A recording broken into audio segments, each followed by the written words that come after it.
Hello everyone, it's me, TheBladeGamer, of course, and I'm joined by my friend Eric, also known as TicTwitch. Hi. And we're going to be running down probably the biggest E3 press conference out of all of them, Microsoft's press conference. So, unlike Bethesda and EA, who had fairly mediocre or underwhelming conferences, Microsoft really delivered on a lot of promises. And the biggest thing and the biggest emphasis that they had on their entire press conference was their new hardware, the Xbox One X. So, the Xbox One X is promised to be the most powerful gaming system on the market and has ever been created, and so far that is true. It is by default the strongest console hardware that has ever existed, period. There's a lot of interesting specs, like a 6 teraflop GPU. It's liquid cooled. It's also the smallest Xbox ever created, which I found pretty interesting. And it has some unique power management system that should hopefully prevent it from using too much electricity. So essentially, Microsoft is trying to uh, give consumers a console that is a pseudo gaming PC. Now, me and Eric have been able to afford a gaming PC, so it's not really that big of a selling point for us. But for someone who does not want to invest over $1,000 in a gaming PC, the Xbox One X is actually a pretty good system to fit the bill. I might get my desktop a pet. I might want a Xbox One X as a little doggy to take on walks sometimes. Right, right. And so, honestly, if you are looking for the definitive version of a third party game, most likely you're going to get that on the Xbox One X after the hardware reveal. I don't think Sony is planning to unveil new hardware anytime soon. If anything, they might just do a price drop. But the bottom line is Microsoft is actually delivering the most powerful console for the first time in a long time. And so, if you are on a budget, I really do feel like the Xbox One X is probably the best system for that. They didn't really go too much into detail other than like, oh, it's super powerful, it can do, 4K playback. So let's talk 4K for a moment. So yeah, the whole package they're offering is under the overarching promise of 4K at 60 FPS.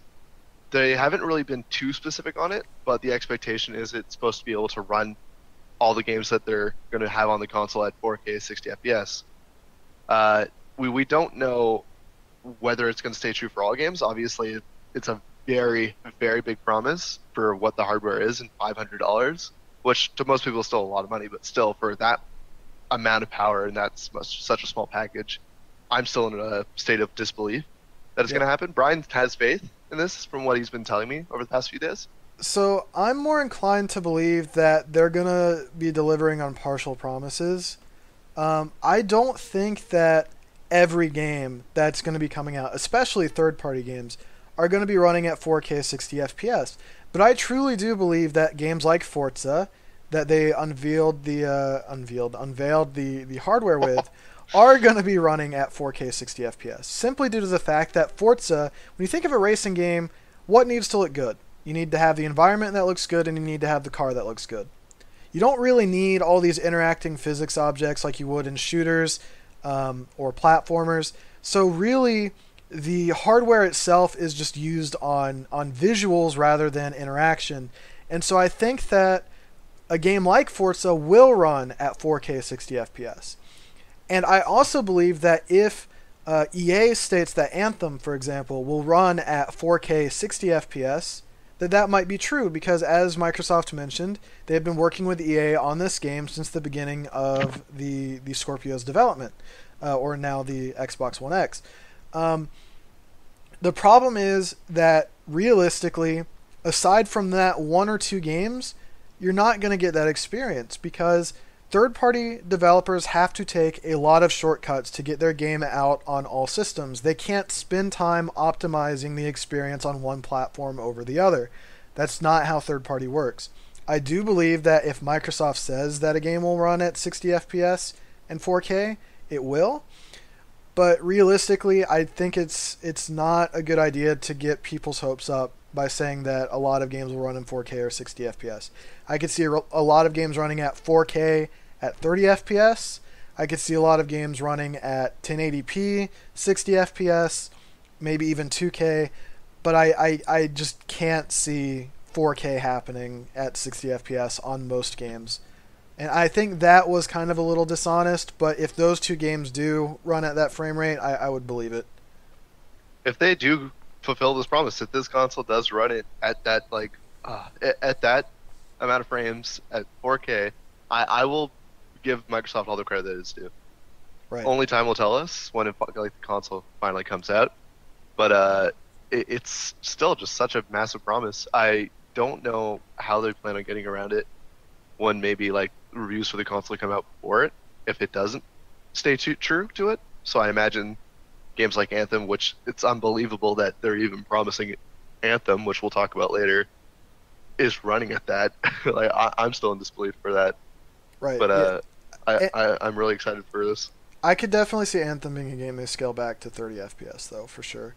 So I guess the last thing that's worth mentioning about the Xbox One X, as Eric mentioned, the Xbox One X has a price point of $500 US, which is ridiculously good considering the specs it promises. Liquid cooled, strong GPU, strong CPU, strong power management system, and super small. Hold on. It's liquid cooled? It is liquid cooled. They have a vapor chamber. Really? They have a vapor chamber on the CPU. Yep. I don't recall them saying that. Yeah. So, essentially, what this is kind of like a low-budget gaming PC. And by low budget, I still mean like the $700, $800 range. Now, because Microsoft is using new technology in their console, the manufacturing costs might be a bit lower. But if you were to build a PC, you would not be able to build something at this price point. And so what I think Microsoft is doing is selling at a loss and hoping to make up the sales in software sales, which is why most of the games that we'll be talking about are also getting a Windows 10 release. I think it is downright impossible for them to offer this hardware at that price for that price without selling at a loss. And I think that's really important to keep in mind. It's worked for other game companies in the past. Nintendo sold their 3DSs at a loss from $250 to $170 to boost sales, and it worked for them. Sony did that with the PS3 Slim, where it was still costing them like $400 or $500 to manufacture, but they sold it for $300, and it works. So hopefully this is a decision that will work in the end for Microsoft, because honestly this is kind of a hardware experience that the console industry needs right now. So like this is gonna make or break it, for Microsoft. Right. If they fail with this console launch, I don't see them being a big player in the market anymore after this. Right. I completely agree. I think Microsoft is shifting gear toward having a dual PC and console experience, much like Nintendo is focused on having a home console portable experience, where Microsoft is like, if you don't want to go out of your way to buy a gaming PC, build one. You don't have the budget to, buy an Xbox. But if you do have a gaming PC, we're offering these new games on PC as well. I think that's what Microsoft is going for, because in either way, it's boosting software sales for Windows or it's boosting hardware sales for Xbox. It benefits them both in the end. They sell more games, they're all happy. I think that's honestly what they're going for, and I think that's the direction they should be going in. It's definitely a lot better of a PR move on their part compared to a couple years ago when they came out with the Xbox One and the whole DRM fallout they had with their core audience. So this will hopefully keep them moving in the right direction. I will mention one last thing. It is a 4K Blu-ray player, so that is something worth noting, because a lot of 4K Blu-ray players cost hundreds of dollars. So that alone might be worth it if you're interested in completely upgrading to a 4K entertainment device. The next thing, which is kind of related to the One X but not really, is backwards compatibility all the way to the original Xbox. Now this is something that came out of nowhere, to be completely honest, and I think it is an incredibly smart move, because of the fact that a lot of people have retro game collections, And a lot of people want to relive some of the classics that existed on the original Xbox. If I have, Halo 1 and Halo 2 from back in the day, I want to still be able to play it. Maybe I don't want to play it on Master Chief Collection for some reason, whatever it may be. You can do that now. And I think that's a really smart idea because then they can offer original Xbox games in their digital store, in addition to the 360 games, which proved to be massively successful on their end. Honestly, Sony, for example, would benefit a lot off of having backwards compatibility to the PS3, but they can't because of how different the hardware was. But Microsoft is killing it in this respect because they really do care about having that backward compatibility for their fans. It's definitely a very user-friendly move. Like it's a consumer-friendly in every regard. Like there's no bad move here. Right, exactly. Plus, with all the modern features that the Xbox One offers, like the ability to take screenshots, the ability to record video and stream to Twitch, like it's a great move, and I'm glad to see that at least one of the big three is doing that.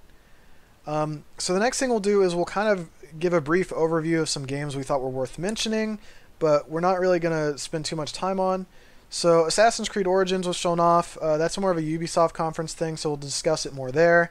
PlayerUnknown's Battlegrounds is now coming to Xbox. It is a massive success on PC. Me and Eric play it religiously nearly every day and love it, so I think that's kind of exciting. I'm going to be excited to see how well it runs it Yeah, based on how optimized that game is. right. We both have gaming PCs, and even with everything on very low, sometimes we can barely get above 60 FPS. So that's going to be interesting to see if they actually spend time to optimize that game. Black Desert Online is coming to console. Kind of makes sense considering the nature of like the combat in that game, but MMOs on consoles typically don't work out too well. Minecraft is getting crossplay across all platforms, which is really, really good because It's also being upgraded to 4K. it's also being upgraded to 4K for some reason. But in the end, I think this is a great move. Minecraft sells well on iOS devices, Android devices, consoles, etc. I think that uniting the player base of Minecraft is a great idea, and in the end, will be very profitable for them. They announced a new 3D platforming game called Super Lucky's Tale. A lot of people dislike it because it is a kiddie game, and collectathon games are kind of niche now. I mean, Ukulele tried to do it and it didn't really work out too well for them. It looks very similar to Ukulele. It really does. It seems like they're like, oh, Ukulele's coming out soon, we might as well give them something. That's not to say it's going to be a bad game, but it definitely seems to be an emphasis on children. Then we've got the Darwin Project, which is kind of like a MOBA third-person action game where you're trying to survive in the woods. Seems okay, but I really feel like emphasizing that much on esports is kind of not really a great thing. It's very arena style like PUBG, but like it lacks a lot of what makes PUBG great. Yep. Yeah. And I don't see it being very successful, to be honest. Then we have Code Vein, which looks like Dark Souls except with Japanese like JRPG characters. Then you have Cuphead, which looks like an old school like cartoon like shooter. It looks Cuphead came out a year ago or so. I believe it's just being ported to the Xbox, correct? I have no idea. I've not played the game if it is out. It just seems really interesting, so it was kind of worth mentioning. State of Decay 2 looks pretty good. It looks very similar to the original game, like if that's anything for it, but it's a little different in some regards. I never got to play the original, but I've seen some gameplay of it. Right. So I'd pick it up. It looks alright, but it's going to be really hard to top the current most popular like multiplayer games, especially with PUBG that came out a couple months ago. That's a really hard game to top right now. Other than that, there weren't too many. Oh, and then Crackdown. So I've not played any of the Crackdown games personally. When I watched reviews back in the day, I heard that it was a fun game, but it was really repetitive. There wasn't much of a story to mention. So for me, I'm not really that interested in Crackdown at all. For me, I played both of them, the originals, and it is a fun game, but it is incredibly repetitive. And looking at Crackdown 3 pop up on the Microsoft conference, the graphics did not look impressive compared to what they used to look like, which is like 360 era graphics. The physics of like the building destruction was kind of cool, but again, it looks like the same game, so I don't know if I would buy it. Yeah. I definitely think that it might be a fun game to play, but to me, it was not a system seller. Um, so then there were a few more interesting games that are kind of worth exploring a little bit. Ori 2. So Ori and the Blind Forest was a game that came out probably 2 or 3 years ago. Beautiful art style, beautiful story. I have not played it myself, but I've heard nothing but amazing things about it, and the sequel was announced at the conference. And it looks like it's going to be just as good or better than the original, so I am excited to play that one day. Looks like a tearjerker. Yep. One thing that kind of struck close to me was the new Dragon Ball Z Fighter game.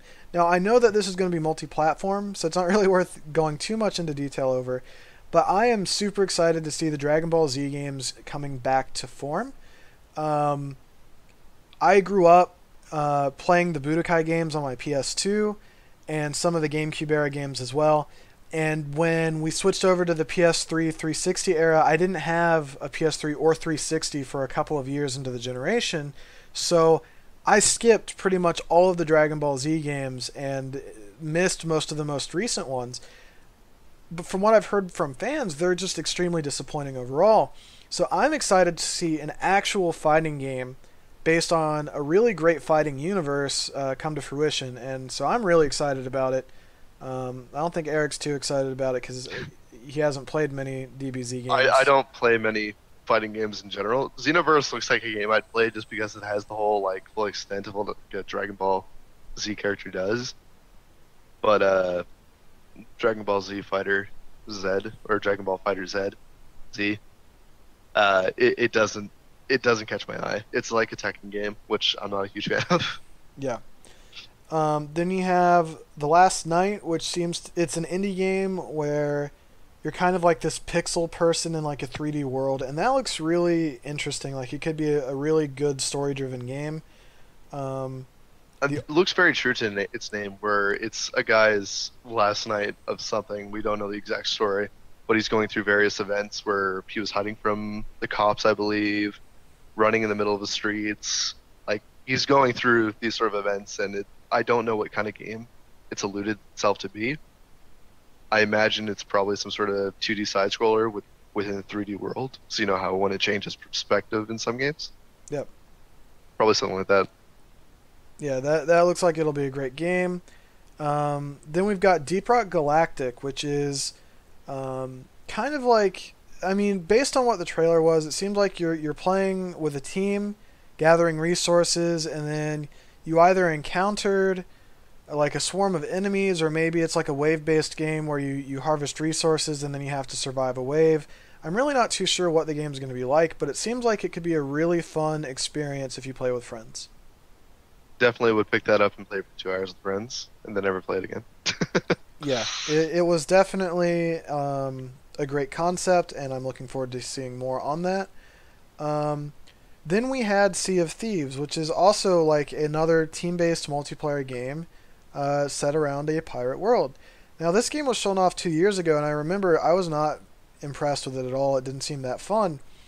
But the witty commentary and the trailer and kind of like the open world exploration aspect of it really kind of hit the right note for me this time.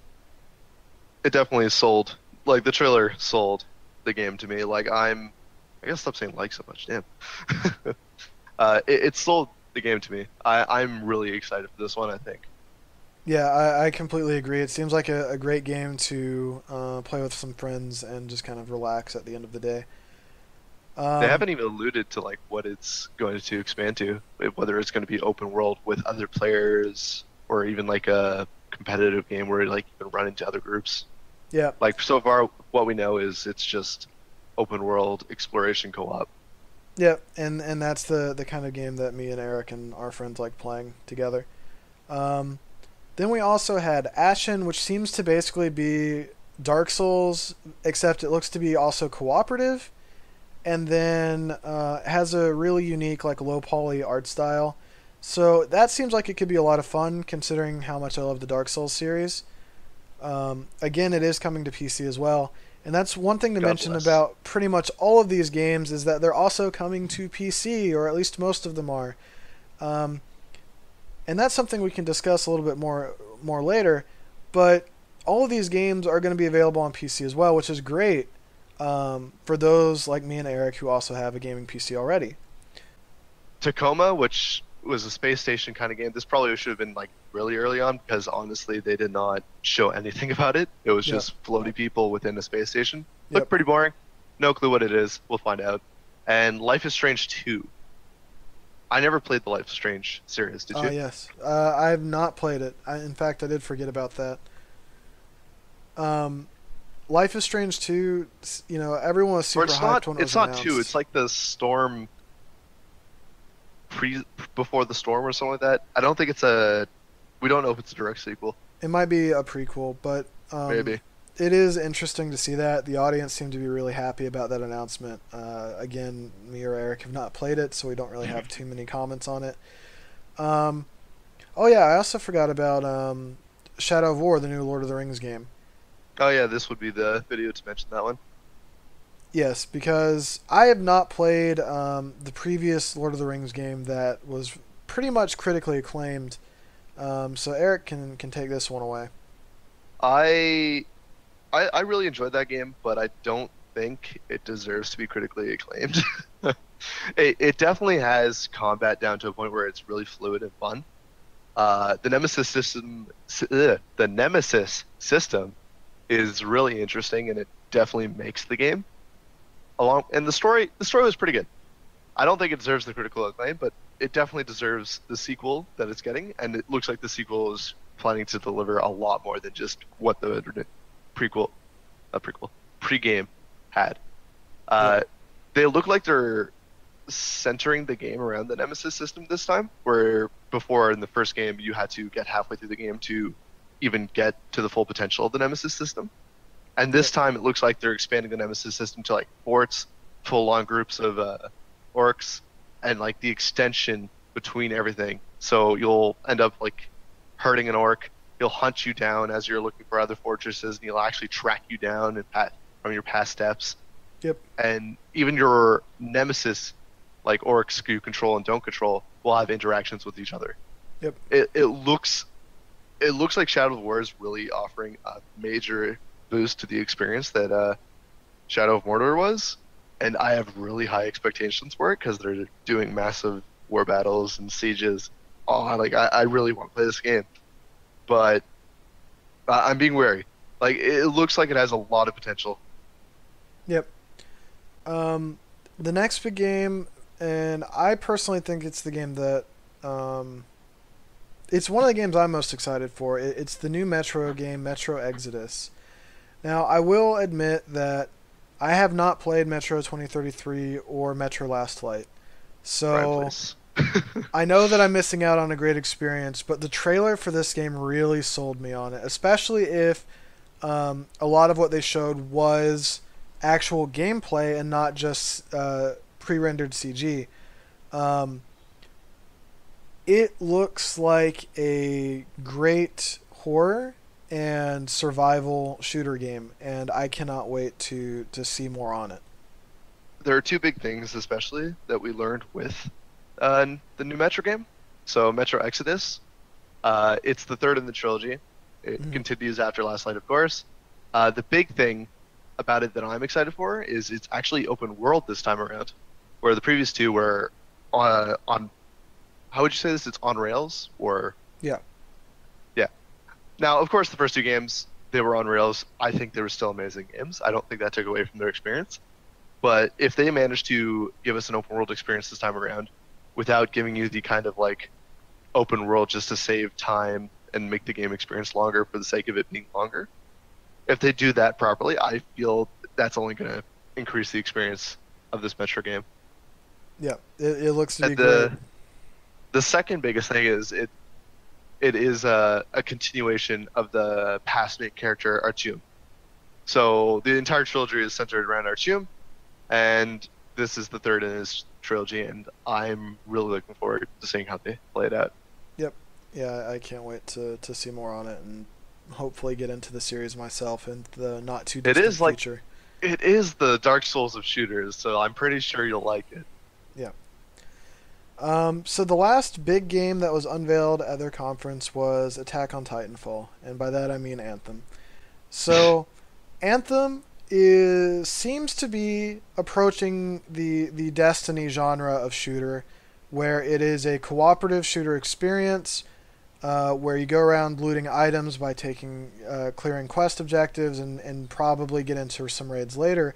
However, there seems to be a much bigger emphasis on exploration this time around. It is, I mean, it looks like a beautiful game, it is a This is beautiful the game. game. This is the game that really made me question the Xbox One X's abilities Yeah, because what they showcased was beautiful. It yeah, was completely breathtaking. yeah, yeah. Breathtaking is the best way that I could describe how this game looked, and even how the gameplay looked.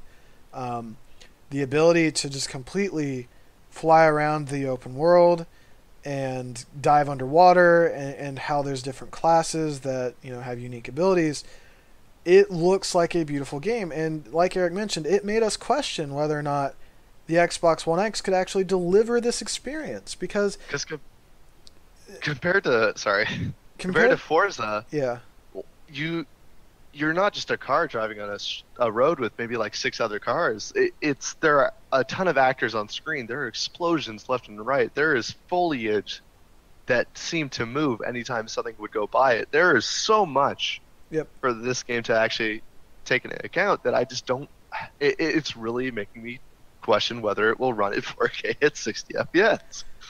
Now, I could see it running at 30 FPS for sure if it's as well optimized as Microsoft alludes to, but the 60 FPS thing is something I feel like there's going to be some give knowing that it's EA, that it's either going to look less good in the end or it's not going to run at the performance that they're promising. Now, granted, Microsoft is not the one promising to deliver these performances, it's EA, but it is something to keep in mind if you're really looking forward to this game, to just kind of hold some reservations about its performance because you might not be getting that true experience that they're promising on. As for the game itself, I think it's something that both of us are interested in and will most likely be buying on PC when it comes out. For sure. It might compete with Destiny 2 when it comes out, and I don't know what's going to happen with our friend group when we get it. Like whether we're going to play Anthem, Destiny 2, if anyone's even going to pick up either or. So it'll be fun to see that play out.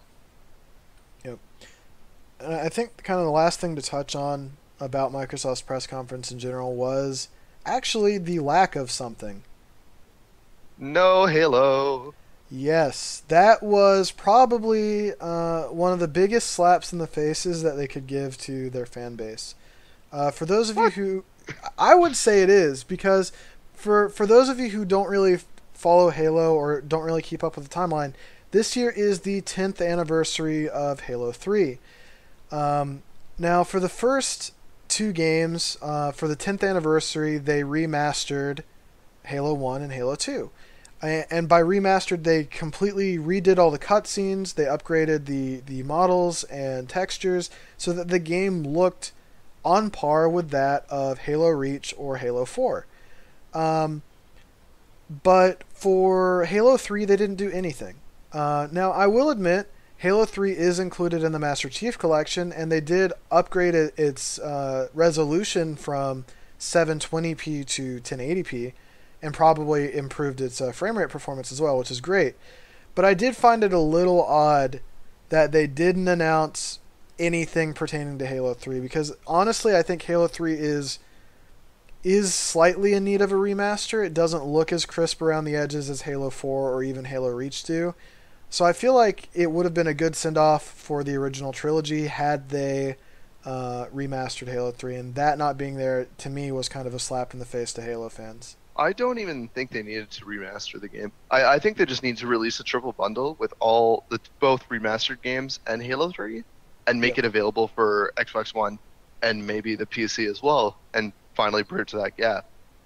Yeah. The PC community has been waiting for that gap to be closed for years now, and I think this was the best time for them to do it, and they just fell flat on it. Yeah. I mean, people have been wanting Halo back on PC for years. I wasn't really expecting another like repackaged trilogy because of the Master Chief Collection, but I was expecting them to announce either the Master Chief Collection coming to PC in honor of Halo 3's anniversary, or remastering Halo 3 and putting it on PC, or something like that, and that just wasn't there. And I think that was just a big disappointment to Halo fans. Hmm.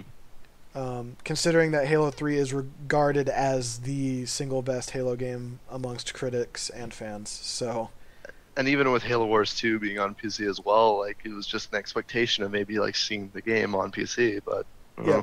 I don't know what happened there. So that pretty much wraps up Microsoft's press conference. It was definitely the biggest out of the four that have already gone on this weekend. So Eric, Very daunting. it is. It was a very daunting task to just get together and even record this because we weren't sure how long it was going to take. So Eric, if you were to give Microsoft's press conference a letter grade, what would you give them? B plus. Yeah, I do think that's reasonable. For me, I think I would give it a A or A minus, simply due to Ooh. the fact that I think that it's hard to give it an A simply due to the fact that Halo was not presented in any way, shape, or form. It's been 2 years since Halo 5 came out. They could have announced a teaser for Halo 6. It's been 10 years since Halo 3 came out. They could have given a nod to Halo 3 in some way, shape, or form. It just blatantly wasn't there, so I have to drop it a little bit for that. I also have to knock it a little bit because there weren't a lot of original games there. There was no. There were a bunch of unique third-party games that were shown off, but not all. Like, they're coming to PC as well, so I think that I do have to knock them a little bit due to the fact that they're emphasizing quote-unquote Microsoft exclusives rather than just Xbox exclusives. I was hoping to see some new game that was like gonna be available on the Xbox. I was hoping for some new IP, but they just kind of restated what they had presented last year. No new IPs, but there were a couple of new games that were great. So I think overall, I'm going to have to give their press conference an A minus or an A, and I think that's fairly fair considering what they presented. For me, I feel the reasoning behind my grade is just the fact that Microsoft really did take into account how past press conferences have gone. Yep. And they took it as a lesson and just decided to, you know what, we're shutting it this time. We have 42 games, 22 exclusives. We're just going to show you all the trailers. We'll talk a bit, but here's everything. Yep. And I think that was one of the smartest things they could do. They didn't do any random bullshit where DRM came out of nowhere. It was like, oh, don't worry, guys, you'll love DRM. Yep. But I agree with Brian. There's just no. There were a lot of games, but there's nothing absolutely eye-catching. They besides didn't. Anthem, which is an EA game. They didn't give me a reason to go out and buy an Xbox. That's Which I don't think we're the target audience for it, so I'm not too bothered by that. But Yep. I definitely think it was a good conference for PC gamers, just because it brought everything to us. Yep. So I think that about does it for the Microsoft press conference. Let us know what you think in the comments, and we will see you for the next press conference. Bye.